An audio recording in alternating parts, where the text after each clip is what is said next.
Adventure 9. The Greek Interpreter. During my long and intimate acquaintance with Mr. Sherlock Holmes, I had never heard him refer to his relations, and hardly ever to his own early life. This reticence upon his part had increased the somewhat inhuman effect which he produced upon me, until sometimes I found myself regarding him as an isolated phenomenon, a brain without a heart, as deficient in human sympathy as he was preeminent in intelligence. His aversion to women and his disinclination to form new friendships were both typical of his unemotional character, but not more so than his complete suppression of every reference to his own people. I had come to believe that he was an orphan with no relatives living, but one day, to my very great surprise, he began to talk to me about his brother. It was after tea on a summer evening, and the conversation, which had roamed in a desultory, spasmodic fashion from golf clubs to the causes of the change in the obliquity of the ecliptic, came round at last to the question of atavism and hereditary aptitudes. The point under discussion was how far any singular gift in an individual was due to his ancestry, and how far to his own early training. "In your own case," said I, "from all that you've told me, it seems obvious that your faculty of observation and your peculiar facility for deduction are due to your own systematic training." "To some extent," he answered thoughtfully. "My ancestors were country squires, who appear to have led much the same life as is natural to their class. But none the less my turn that way is in my veins, and may have come with my grandmother, who was the sister of Vernet, the French artist. Art in the blood is liable to take the strangest forms." "But how do you know that it's hereditary?" "Because my brother Mycroft possesses it in a larger degree than I do." This was news to me indeed. If there were another man with such singular powers in England, how was it that neither police nor public had heard of him? I put the question, with a hint that it was my companion's modesty which made him acknowledge his brother as his superior. Holmes laughed at my suggestion. "My dear Watson," said he, "I cannot agree with those who rank modesty among the virtues. To the logician, all things should be seen exactly as they are, and to underestimate oneself is as much a departure from truth as to exaggerate one's own powers. When I say, therefore, that Mycroft has better powers of observation than I, you may take it that I am speaking the exact and literal truth." "Is he your junior?" 7 years my senior." "How comes it that he's unknown?" "Oh, he's very well known in his own circle." "Where, then?" "Well, in the Diogenes Club, for example." I had never heard of the institution, and my face must have proclaimed as much, for Sherlock Holmes pulled out his watch. "The Diogenes Club is the queerest club in London, and Mycroft one of the queerest men. He's always there from 5:15 to 8:20. It's 6 now, so if you care for a stroll this beautiful evening, I shall be very happy to introduce you to 2 curiosities." 5 minutes later we were in the street, walking towards Regent Circus. "You wonder," said my companion, "why it is that Mycroft does not use his powers for detective work. He is incapable of it." "But I thought you said—" "I said that he was my superior in observation and deduction. If the art of the detective began and ended in reasoning from an armchair, my brother would be the greatest criminal agent that ever lived. But he has no ambition and no energy. He will not even go out of his way to verify his own solutions, and would rather be considered wrong than take the trouble to prove himself right. Again and again I have taken a problem to him, and have received an explanation which has afterwards proved to be the correct one. And yet he was absolutely incapable of working out the practical points which must be gone into before a case could be laid before a judge or jury." "It is not his profession, then?" "By no means. What is to me a means of livelihood is to him the merest hobby of a dilettante. He has an extraordinary faculty for figures, and audits the books in some of the government departments. Mycroft lodges in Pall Mall, and he walks round the corner into Whitehall every morning and back every evening. From year's end to year's end, he takes no other exercise and is seen nowhere else, except only in the Diogenes Club, which is just opposite his rooms. I cannot recall the name. Very likely not. There are many men in London, you know, who, some from shyness, some from misanthropy, have no wish for the company of their fellows, yet they are not averse to comfortable chairs and the latest periodicals. It is for the convenience of these that the Diogenes Club was started, and it now contains the most unsociable and unclubbable men in town. No member is permitted to take the least notice of any other one. Save in the strangers' room, no talking is, under any circumstances, allowed, and 3 offences, if brought to the notice of the committee, render the talker liable to expulsion. My brother was one of the founders, and I have myself found it a very soothing atmosphere. We had reached Pall Mall as we talked, and were walking down it from the St. James's end. Sherlock Holmes stopped at a door some little distance from the Carlton, and, cautioning me not to speak, he led the way into the hall. Through the glass panelling I caught a glimpse of a large and luxurious room, in which a considerable number of men were sitting about and reading papers, each in his own little nook. Holmes showed me into a small chamber which looked out into Pall Mall, and then, leaving me for a minute, he came back with a companion, whom I knew could only be his brother. Mycroft Holmes was a much larger and stouter man than Sherlock.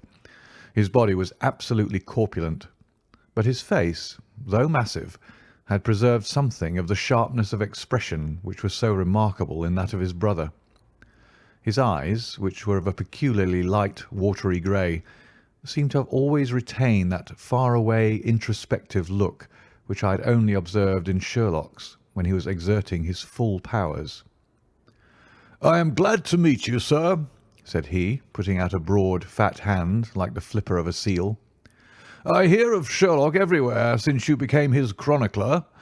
By the way, Sherlock, I expected to see you round last week to consult me over that Manor House case. I thought you might be a little out of your depth." "No, I solved it," said my friend, smiling.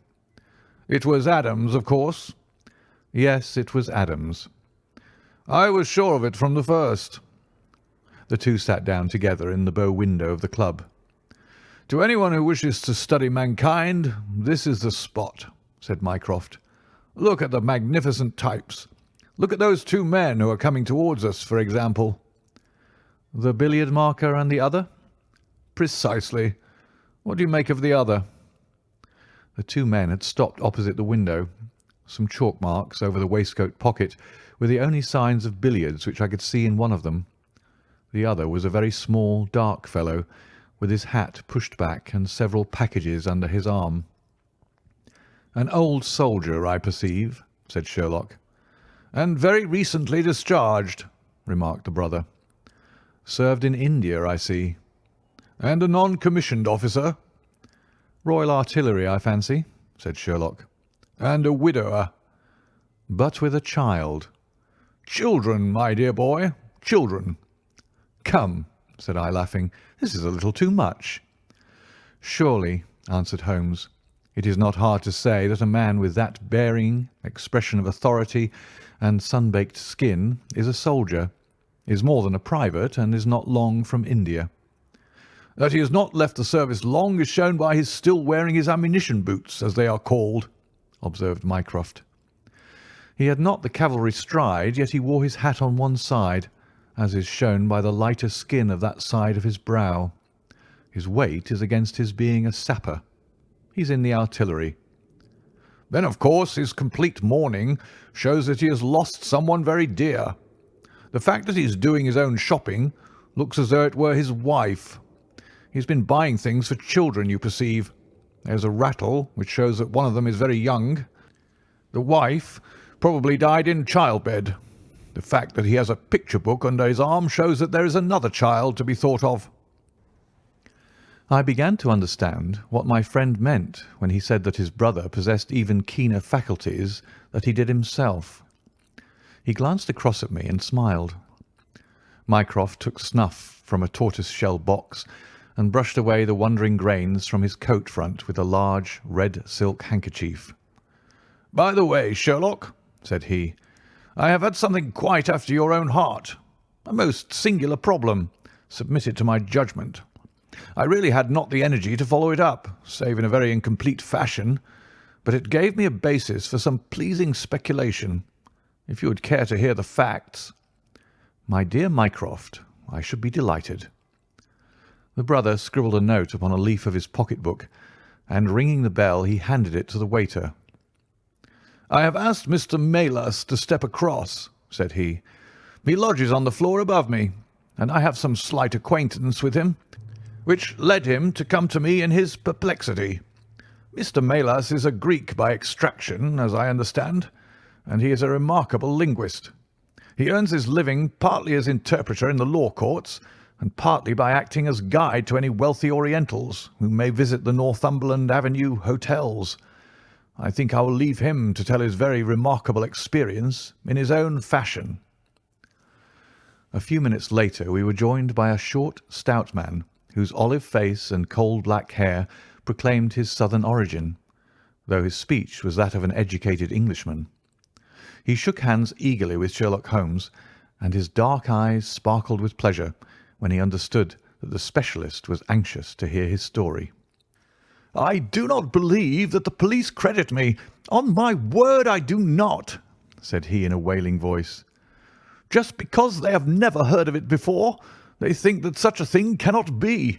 But I know that I shall never be easy in my mind until I know what has become of my poor man with the sticking plaster upon his face." "I am all attention," said Sherlock Holmes.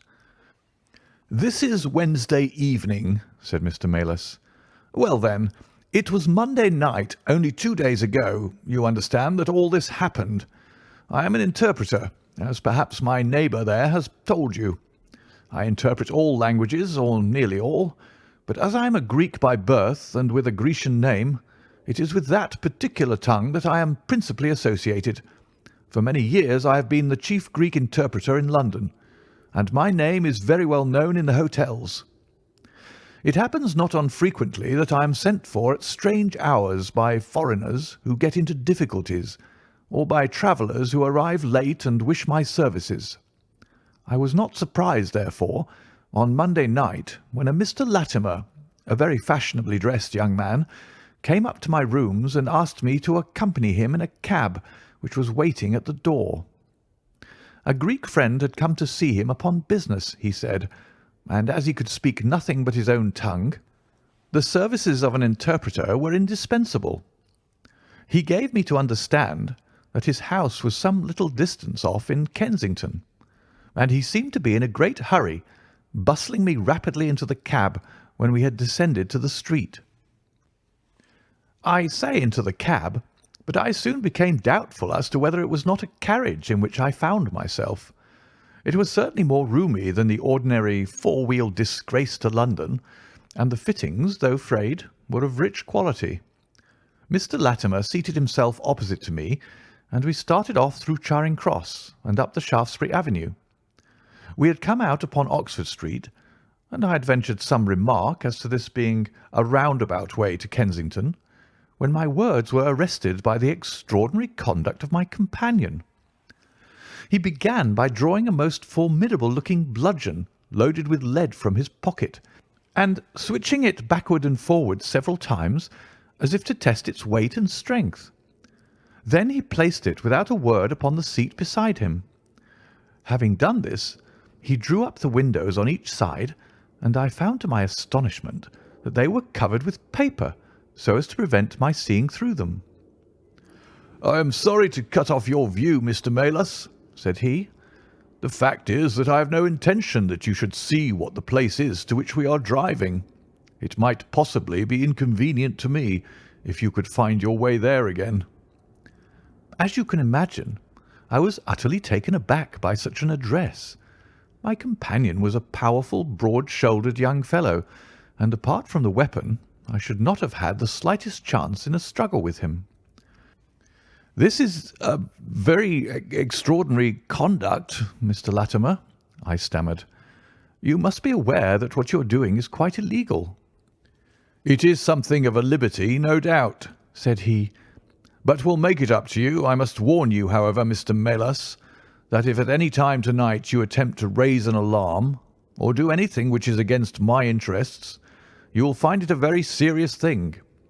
I beg you to remember that no one knows where you are, and that whether you are in this carriage or in my house, you are equally in my power."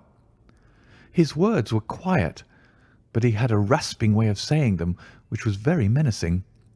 I sat in silence, wondering what on earth could be his reason for kidnapping me in this extraordinary fashion. Whatever it might be, it was perfectly clear that there was no possible use in my resisting, and that I could only wait to see what might befall. For nearly 2 hours we drove without my having the least clue as to where we were going. Sometimes the rattle of the stones told of a paved causeway, and at others our smooth, silent course suggested asphalt. But save by this variation in sound, there was nothing at all which could in the remotest way help me to form a guess as to where we were. The paper over each window was impenetrable to light, and a blue curtain was drawn across the glasswork in front. It was 7:15 when we left Pall Mall, and my watch showed me that it was 10 minutes to 9 when we at last came to a standstill.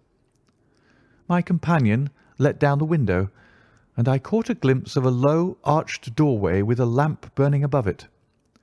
As I was hurried from the carriage, it swung open, and I found myself inside the house with a vague impression of a lawn and trees on each side of me as I entered. Whether these were private grounds, however, or bona fide country, was more than I could possibly venture to say. There was a coloured gas lamp inside, which was turned so low that I could see little, save that the hall was of some size and hung with pictures. In the dim light I could make out that the person who had opened the door was a small, mean-looking, middle-aged man with rounded shoulders. As he turned towards us, the glint of the light showed me that he was wearing glasses. "Is this Mr. Melas, Harold?" said he. "Yes." "Well done, well done. No ill will, Mr. Melas, I hope, but we could not get on without you. If you deal fair with us, you'll not regret it, but if you try any tricks, God help you." He spoke in a nervous, jerky fashion, and with little giggling laughs in between, but somehow he impressed me with fear more than the other. "What do you want with me?" I asked. "Only to ask a few questions of a Greek gentleman who is visiting us, and to let us have the answers. But say no more than you are told to say, or—" Here came the nervous giggle again. "You had better never have been born." As he spoke, he opened a door and showed the way into a room which appeared to be very richly furnished, but again the only light was afforded by a single lamp half turned down. The chamber was certainly large, and the way in which my feet sank into the carpet as I stepped across it told me of its richness. I caught glimpses of velvet chairs, a high white marble mantelpiece, and what seemed to be a suit of Japanese armour at one side of it. There was a chair just under the lamp, and the elderly man motioned that I should sit in it. The younger had left us, but he suddenly returned through another door, leading with him a gentleman clad in some sort of loose dressing-gown, who moved slowly towards us. As he came into the circle of dim light which enables me to see him more clearly, I was thrilled with horror at his appearance. He was deadly pale and terribly emaciated, with the protruding brilliant eyes of a man whose spirit was greater than his strength. But what shocked me more than any signs of physical weakness was that his face was grotesquely criss-crossed with sticking plaster, and that one large pad of it was fastened over his mouth. "Have you the slate, Harold?" cried the older man, as this strange being fell rather than sat down into a chair. "Are his hands loose? Now then, give him the pencil. You are to ask the questions, Mr. Melas, and he will write the answers. Ask him first of all whether he is prepared to sign the papers." The man's eyes flashed fire. "Never," he wrote in Greek upon the slate. "On no condition?" I asked at the bidding of our tyrant. "Only if I see her married in my presence by a Greek priest whom I know." The man giggled in his venomous way. "You know what awaits you, then?" "I care nothing for myself." These are samples of the questions and answers which made up our strange, half-spoken, half-written conversation. Again and again I had to ask him whether he would give in and sign the documents. Again and again I had the same indignant reply. But soon a happy thought came to me. I took to adding on little sentences of my own to each question, innocent ones at first, to test whether either of our companions knew anything of the matter. And then, as I found that they showed no signs, I played a more dangerous game. Our conversation ran something like this. "You can do no good by this obstinacy. Who are you?" "I care not. I am a stranger in London." "Your fate will be upon your own head. How long have you been here?" "Let it be so. 3 weeks." "The property can never be yours. What ails you?" "It shall not go to villains. They are starving me." "You shall go free if you sign. What house is this?" "I will never sign. I do not know." "You are not doing her any service. What is your name?" "Let me hear her say so." "Cratides." "You shall see her if you sign. Where are you from?" "Then I shall never see her." "Athens." Another 5 minutes, Mr. Holmes, and I should have wormed out the whole story under their very noses. My very next question might have cleared the matter up, but at that instant the door opened and a woman stepped into the room. I could not see her clearly enough to know more than that she was tall and graceful, with black hair and clad in some sort of loose white gown. "Harold," said she, speaking English with a broken accent, "I could not stay away longer. It is so lonely up there with only, oh my God, it is Paul." These last words were in Greek, and at the same instant the man with a convulsive effort tore the plaster from his lips and screaming out, "Sophie, Sophie!" rushed into the woman's arms. Their embrace was but for an instant, however, for the younger man seized the woman and pushed her out of the room, while the elder easily overpowered his emaciated victim and dragged him away through the other door. For a moment I was left alone in the room, and I sprang to my feet with some vague idea that I might in some way get a clue to what this house was in which I found myself. Fortunately, however, I took no steps, for looking up I saw that the older man was standing in the doorway with his eyes fixed upon me. "That will do, Mr. Melas," said he. "You perceive that we have taken you into our confidence over some very private business. We should not have troubled you, only that our friend who speaks Greek, and who began these negotiations, has been forced to return to the East. It was quite necessary for us to find someone to take his place, and we were fortunate in hearing of your powers." I bowed. "There are 5 sovereigns here," said he, walking up to me, "which will, I hope, be a sufficient fee. But remember," he added, tapping me lightly on the chest and giggling, "if you speak to a human soul about this, one human soul, mind, well, may God have mercy upon your soul." I cannot tell you the loathing and horror with which this insignificant-looking man inspired me. I could see him better now as the lamplight shone upon him. His features were peaky and sallow, and his little pointed beard was thready and ill-nourished. He pushed his face forward as he spoke, and his lips and eyelids were continually twitching like a man with St. Vitus's dance. I could not help thinking that his strange, catchy little laugh was also a symptom of some nervous malady. The terror of his face lay in his eyes, however, steel grey and glistening coldly with a malignant, inexorable cruelty in their depths. "We shall know if you speak of this," said he. "We have our own means of information. Now you'll find the carriage waiting, and my friend will see you on your way." I was hurried through the hall and into the vehicle, again obtaining that momentary glimpse of trees and a garden. Mr. Latimer followed closely at my heels and took his place opposite to me without a word. In silence we again drove for an interminable distance, with the windows raised, until at last, just after midnight, the carriage pulled up. "You will get down here, Mr. Melas," said my companion. "I am sorry to leave you so far from your house, but there is no alternative. Any attempt upon your part to follow the carriage can only end in injury to yourself." He opened the door as he spoke, and I had hardly time to spring out when the coachman lashed the horse and the carriage rattled away. I looked around me in astonishment. I was on some sort of heathy common, mottled over with dark clumps of furze bushes. Far away stretched a line of houses with a light here and there in the upper windows. On the other side I saw the red signal lamps of a railway. The carriage which had brought me was already out of sight. I stood gazing round and wondering where on earth I might be, when I saw someone coming towards me in the darkness. As he came up to me, I made out that he was a railway porter. "Can you tell me what place this is?" I asked. "Wandsworth Common," said he. "Can I get a train into town?" "If you walk on a mile or so to Clapham Junction," said he, "you'll just be in time for the last Victoria." So that was the end of my adventure, Mr. Holmes. I do not know where I was, nor whom I spoke with, nor anything save what I have told you.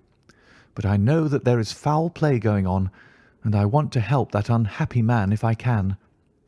I told the whole story to Mr. Mycroft Holmes next morning, and subsequently to the police. We all sat in silence for some little time after listening to this extraordinary narrative. Then Sherlock looked across at his brother. "Any steps?" he asked. Mycroft picked up the Daily News, which was lying on the side table. "Anybody supplying any information to the whereabouts of a Greek gentleman named Paul Kratides from Athens, who is unable to speak English, will be rewarded. A similar reward paid to anyone giving information about a Greek lady whose first name is Sophie, X2473. That was in all the dailies. No answer." "How about the Greek legation?" "I have inquired. They know nothing." "A wire to the head of the Athens police, then?" "Sherlock has all the energy of the family," said Mycroft, turning to me. "Well, you take the case up by all means, and let me know if you do any good." "Certainly," answered my friend, rising from his chair. "I'll let you know, and Mr. Melas also. In the meantime, Mr. Melas, I should certainly be on my guard if I were you, for of course they must know through these advertisements that you have betrayed them." As we walked home together, Holmes stopped at a telegraph office and sent off several wires. "You see, Watson," he remarked, "our evening has been by no means wasted. Some of my most interesting cases have come to me in this way through Mycroft. The problem which we have just listened to, although it can admit of but one explanation, has still some distinguishing features. You have hopes of solving it? Well, knowing as much as we do, it will be singular indeed if we fail to discover the rest. You must yourself have formed some theory which will explain the facts to which we have listened?" "In a vague way, yes." "What was your idea, then?" "It seemed to me to be obvious that this Greek girl had been carried off by the young Englishman named Harold Latimer." "Carried off from where?" "Athens, perhaps." Sherlock Holmes shook his head. This young man could not talk a word of Greek. The lady could talk English fairly well. Inference, that she had been in England some little time, but he had not been in Greece. Well, then, we will presume that she had come on a visit to England, and that this Harold had persuaded her to fly with him. That is more probable. Then the brother, for that I fancy must be the relationship, comes over from Greece to interfere. He imprudently puts himself into the power of the young man and his older associate. They seize him and use violence towards him in order to make him sign some papers to make over the girl's fortune, of which he may be trustee, to them. This he refuses to do. In order to negotiate with him, they have to get an interpreter, and they pitch upon this Mr. Maylis, having used some other one before. The girl is not told of the arrival of her brother, and finds it out by the merest accident." "Excellent, Watson," cried Holmes. "I really fancy that you are not far from the truth. You see that we hold all the cards, and we have only to fear some sudden act of violence on their part. If they give us time, we must have them. But how can we find where this house lies?"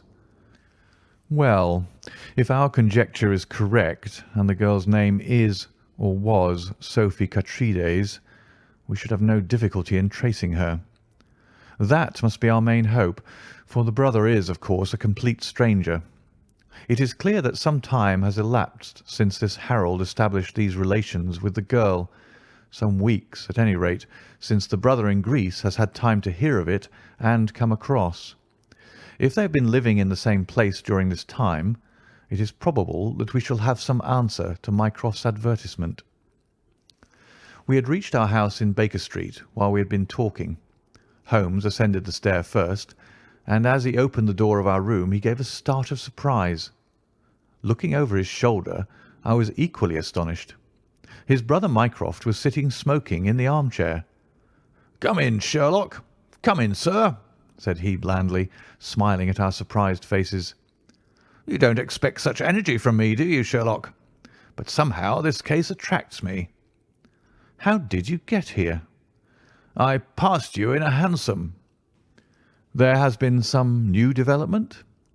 "I had an answer to my advertisement." "Ah." "Yes, it came within a few minutes of your leaving." "And to what effect?" Mycroft Holmes took out a sheet of paper. "Here it is," said he, "written with a J pen on royal cream paper by a middle-aged man with a weak constitution. 'Sir,' he says, 'in answer to your advertisement of today's date, I beg to inform you that I know the young lady in question very well. If you should care to call upon me, I could give you some particulars as to her painful history. She is living at present at the Myrtles, Beckenham. Yours faithfully, J. Davenport.'" "He writes from Lower Brixton," said Mycroft Holmes. "Do you not think that we might drive to him now, Sherlock, and learn these particulars?" "My dear Mycroft, the brother's life is more valuable than the sister's story. I think we should call at Scotland Yard for Inspector Gregson and go straight out to Beckenham. We know that a man is being done to death, and every hour may be vital." "Better pick up Mr. Maylis on our way," I suggested. "We may need an interpreter." "Excellent," said Sherlock Holmes. "Send the boy for a four-wheeler, and we shall be off at once." He opened the table drawer as he spoke, and I noticed that he slipped his revolver into his pocket. "Yes," said he in answer to my glance, "I should say from what we have heard that we are dealing with a particularly dangerous gang." It was almost dark before we found ourselves in Pall Mall at the rooms of Mr. Maylis. A gentleman had just called for him, and he was gone. "Can you tell me where?" asked Mycroft Holmes. "I don't know, sir," answered the woman who had opened the door. "I only know that he drove away with a gentleman in a carriage." "Did the gentleman give a name?" "No, sir." "He wasn't a tall, handsome, dark young man?" "Oh, no, sir. He was a little gentleman with glasses, thin in the face, but very pleasant in his ways, for he was laughing all the time that he was talking." "Come along," cried Sherlock Holmes abruptly. "This grows serious," he observed as we drove to Scotland Yard.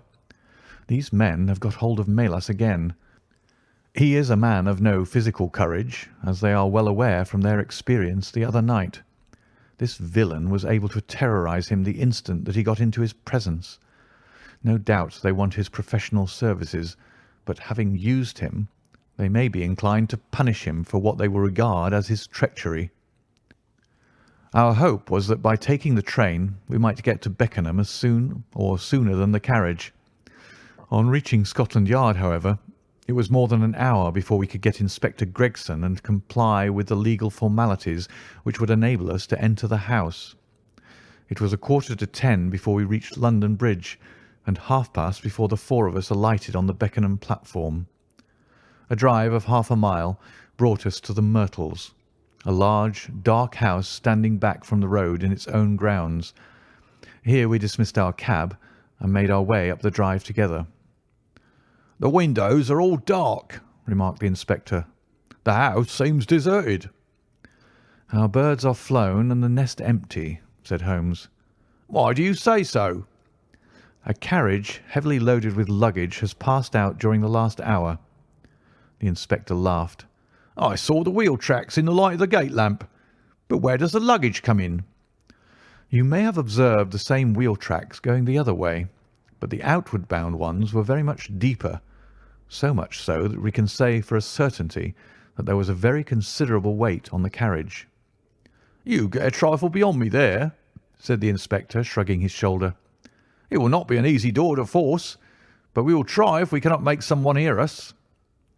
He hammered loudly at the knocker and pulled at the bell, but without any success. Holmes had slipped away, but he came back in a few minutes. "I have a window open," said he. "It is a mercy that you're on the side of the force and not against it, Mr. Holmes," remarked the inspector, as he noted the clever way in which my friend had forced back the catch. "Well, I think that under the circumstances we may enter without an invitation." One after the other we made our way into a large apartment, which was evidently that in which Mr. Melas had found himself. The inspector had lit his lantern, and by its light we could see the two doors, the curtain, the lamp, and the suit of Japanese mail as he had described them. On the table lay two glasses, an empty brandy bottle, and the remains of a meal. "What is that?" asked Holmes suddenly. We all stood still and listened. A low moaning sound was coming from somewhere over our heads. Holmes rushed to the door and out into the hall. The dismal noise came from upstairs. He dashed up, the inspector and I at his heels, while his brother Mycroft followed as quickly as his great bulk would permit. 3 doors faced up upon the second floor, and it was from the central of these that the sinister sounds were issuing, sinking sometimes into a dull mumble and rising again into a shrill whine. It was locked, but the key had been left on the outside. Holmes flung open the door and rushed in, but he was out again in an instant with his hand to his throat. "It's charcoal," he cried. "Give it time. It'll clear." Peering in, we could see that the only light in the room came from a dull blue flame which flickered from a small brass tripod in the centre. It threw a livid, unnatural circle upon the floor, while in the shadows beyond we saw the vague loom of 2 figures which crouched against the wall.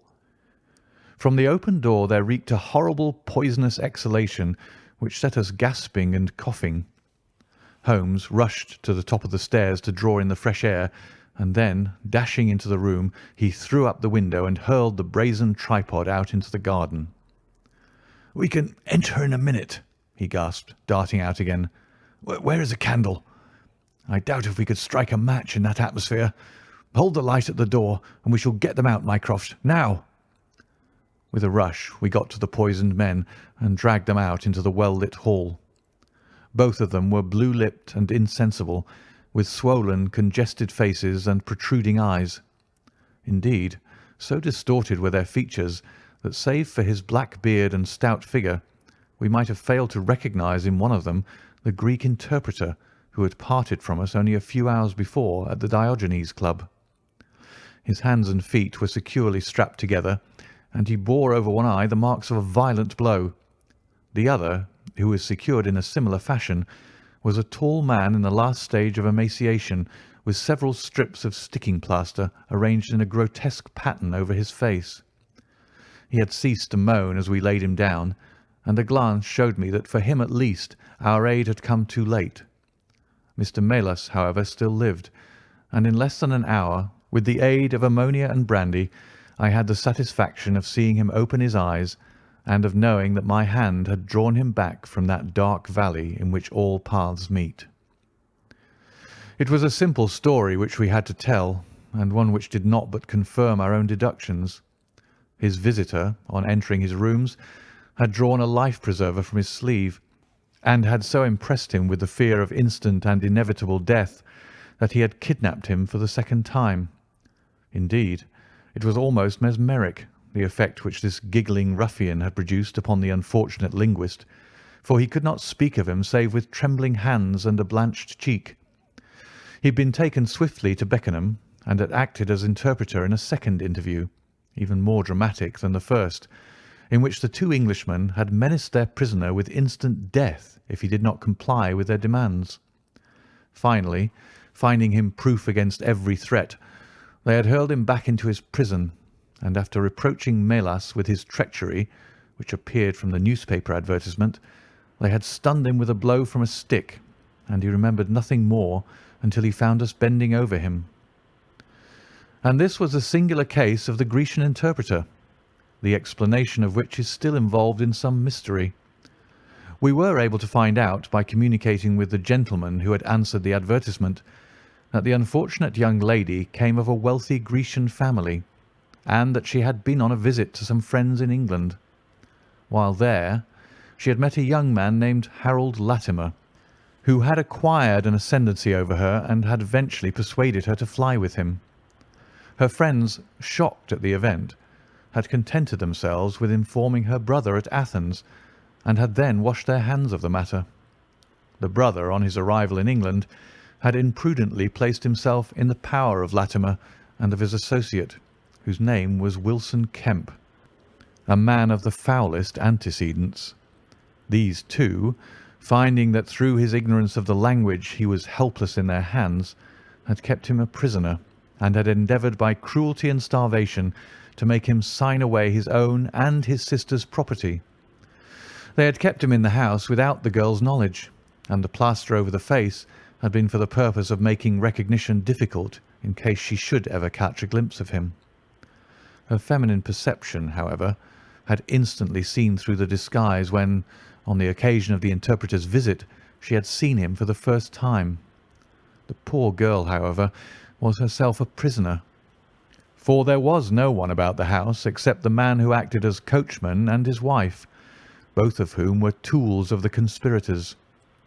Finding that their secret was out, and that their prisoner was not to be coerced, the two villains, with the girl, had fled away at a few hours' notice from the furnished house which they had hired, having first, as they thought, taken vengeance upon both the man who had defied and the one who had betrayed them. Months afterwards, a curious newspaper cutting reached us from Budapest. It told how two Englishmen, who had been travelling with a woman, had met with a tragic end. They had each been stabbed, it seems, and the Hungarian police were of opinion that they had quarrelled and had inflicted mortal injuries upon each other. Holmes, however, is, I fancy, of a different way of thinking, and holds to this day that if one could find the Grecian girl, one might learn how the wrongs of herself and her brother came to be avenged. End of The Greek Interpreter.